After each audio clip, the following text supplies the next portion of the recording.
dulu ya sebelum mulai pembelajaran. Asma hadir? Hadir, Pak. Fitri?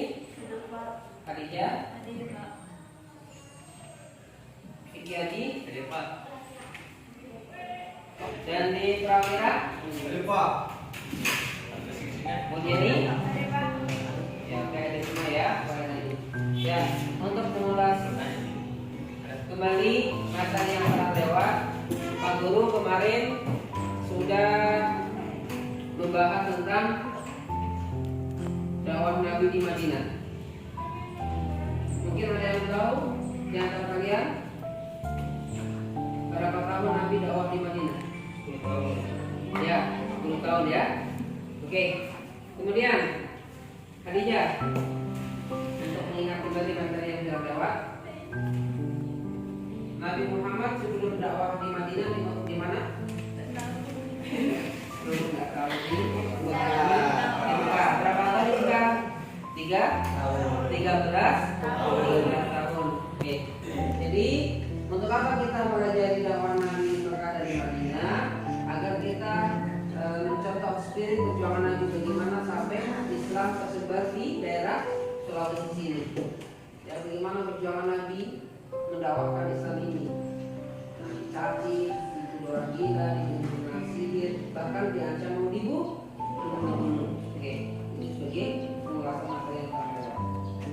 Pada kali ini kita akan mempelajari tentang menjaga martabat manusia dari pergaulan bebas dan zina. Ya, menjaga martabat manusia dari pergaulan bebas dan zina.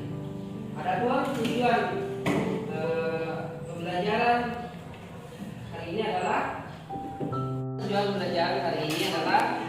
melalui kegiatan menggali informasi peserta didik mampu menelaah tentang larangan pergaulan bebas dan zina.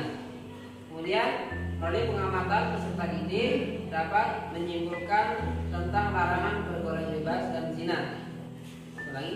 Melalui kegiatan menggali informasi peserta didik mampu mendemonstrasikan tentang larangan pergaulan bebas dan zina. Kemudian yang terakhir, melalui kegiatan pengamatan peserta didik dapat menyajikan tentang larangan pergaulan bebas dan zina. Adapun manfaat pembelajaran kali ini adalah agar kalian bisa menjauhi pergaulan bebas dan zina untuk menjaga martabat dan hak sebagai pelajar sebagai manusia. Ya. Sebelumnya Pak Guru akan tampilkan video tentang bagaimana pandangan tentang rajam di Indonesia. Apakah di Indonesia itu bisa ditegakkan rajam ataupun tidak? Jadi kalau mau ditegakkan hukuman rajam di Indonesia itu kayaknya susah. Kenapa? Karena hukuman rajam itu harus ada 4 orang saksi yang melihat bersamaan tentang terjadinya perkara tersebut. Nah, kayaknya sekarang untuk menghadirkan 4 orang saksi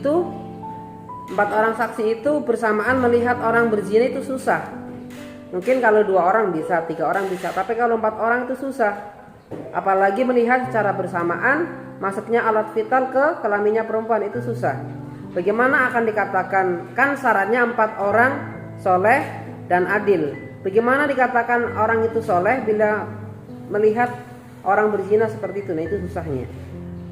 Kemudian dan hukuman rajam itu adalah orang yang dipasang badannya sampai dipasang badannya sampai di kepala sampai di leher, kemudian dilempari pakai batu sampai orang itu mati. Batunya itu nggak boleh yang kecil sehingga dilempari sampai lama baru meninggal, atau batunya yang besar sekali dilempar itu cepat meninggal, tapi batu yang sedang, agar mereka merasakan bagaimana siksaan itu sehingga mereka meninggal. Biarpun dilempar sampai matanya matanya yang satu keluar yang satu belum, kalau belum meninggal itu harus dilempari terus sampai orang itu meninggal. Ya, setelah mengamati video tersebut, mungkin ada yang mau mengkritisi isi video tersebut tentang hukuman rajam. Iya, silakan Bu.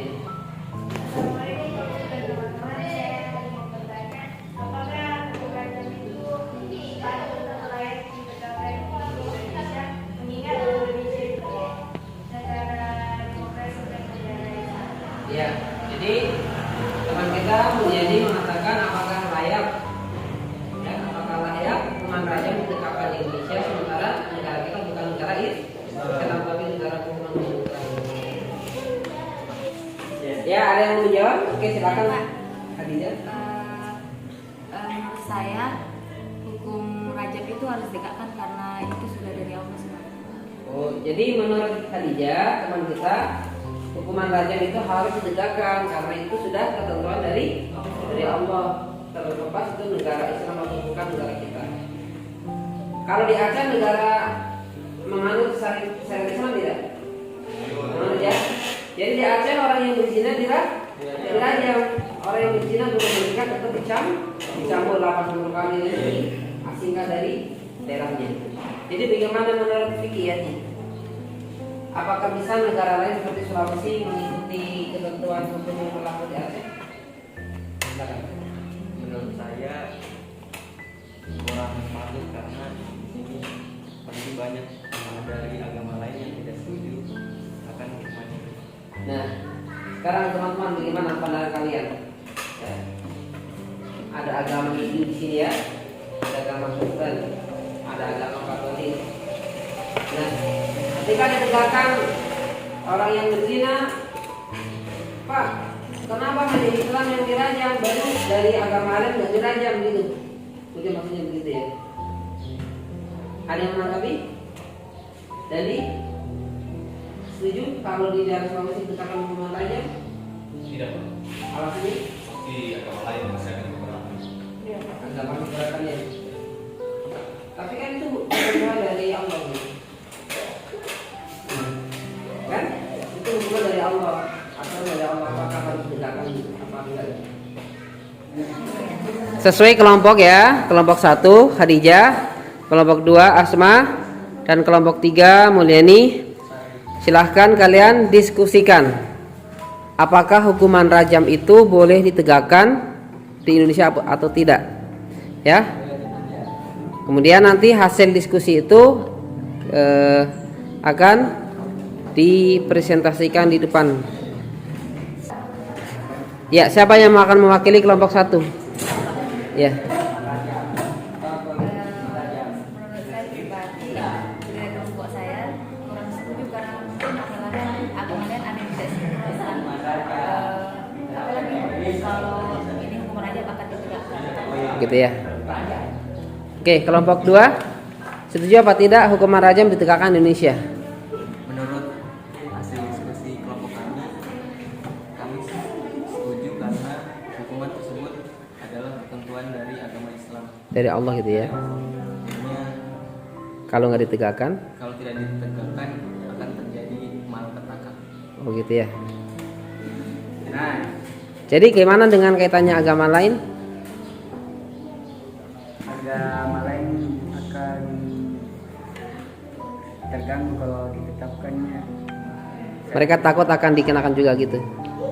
Ya mungkin agama lain sesuai aturannya sendiri, ya. Oke, sekarang kelompok 3. Oke, kelompok 3 bagaimana setuju hukuman rajam ditegakkan di Indonesia? Mungkin bisa Pak, tapi diberlakukan hanya untuk agama Islam saja. Agama Islam saja. Iya. Kalau begitu nggak adil dong. Hah? Kalau begitu nggak adil. Kan sesuai agama masing-masing. Oh, sesuai aturan agamanya masing-masing ya.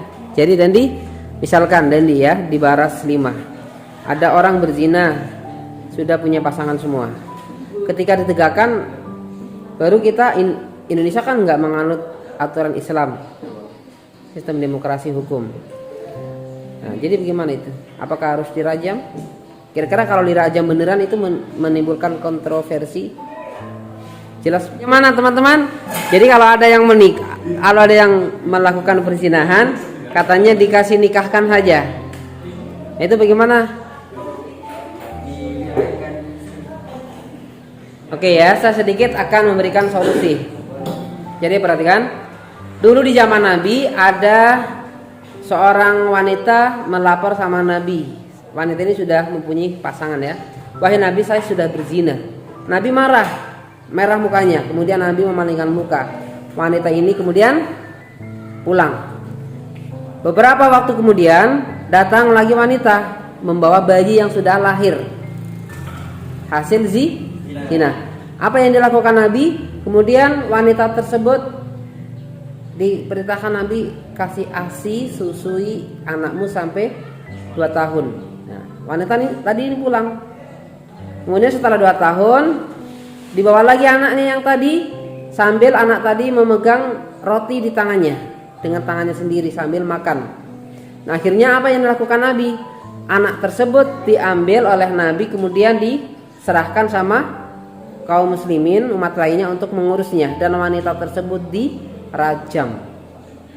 Ini yang dilakukan Nabi. Saya tanya, di zaman Nabi ada agama lain tidak? Ada agama Yahudi toh, ada agama Nasrani. Jadi tetap ditegakkan. Jadi bukan dinikahkan wahidandi, ya, bukan dinikahkan. Dan satu-satunya solusi bagaimana agar adil negara ini, agar taat kepada aturan, maka salah satunya adalah ditegakkan hukuman dari Allah, ya.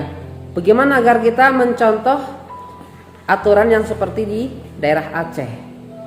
Walaupun negara Aceh hidup di Indonesia yang mayoritasnya menganut sistem demokrasi, kan tidak dilarang oleh pemerintah untuk menegakkan syariat Islam di daerahnya masing-masing. Sulawesi misalkan akan ditegakkan syariat Islam seperti di Aceh, Kalimantan juga, itu nggak apa-apa, ya. Oke, bisa dipahami ya? Ya, alhamdulillah. Jadi kita masuk pada tugas dulu ya, Pak Guru akan memberikan tugas. Silahkan kalian untuk mencari informasi di daerah kalian, apakah ketika orang yang menikah dalam keadaan hamil itu sah apa tidak menurut ketentuan syariat. Kalian tanyakan sama ketua KUA yang biasa menikahkan orang, ya. Apakah ada Pak di sini yang sudah menikah dalam keadaan hamil itu? Besok akan saya tanya, apa akan ditemukan lagi tugasnya, ya. Kemudian bagaimana agar kita terhindar dari rajam? Maka hindarilah pergaulan bebas. Itu caranya, satu-satunya cara. Di sini di daerah pelosok itu masih agak bisa dijangkau oleh orang tuanya. Kalau di daerah di kota-kota itu susah. Apalagi yang dari rumah. Makanya solusi agar tidak dirajam dan dicambuk, tidak adalah pergaulan bebas dan tidak melakukan perzinahan. Ini penting yang menjaga kehormatan. Oke. Kesimpulannya, hukuman rajam itu bisa ditegakkan dengan catatan kalau sudah menganut sistem syariat Islam seperti daerah Aceh, ya. Tapi kalau negara kita ini negara demokrasi, maka tidak bisa bertindak semaunya sendiri, harus ikuti aturan pemerintah yang besar. Saya kira cukup sampai di sini pembelajaran kita. Insyaallah kita akan sambung pada minggu depan, ya. Dari kami ucapkan terima kasih. Mari kita tutup pembelajaran hari ini membacakan dalam bersama. Alhamdulillah. Assalamualaikum warahmatullahi wabarakatuh.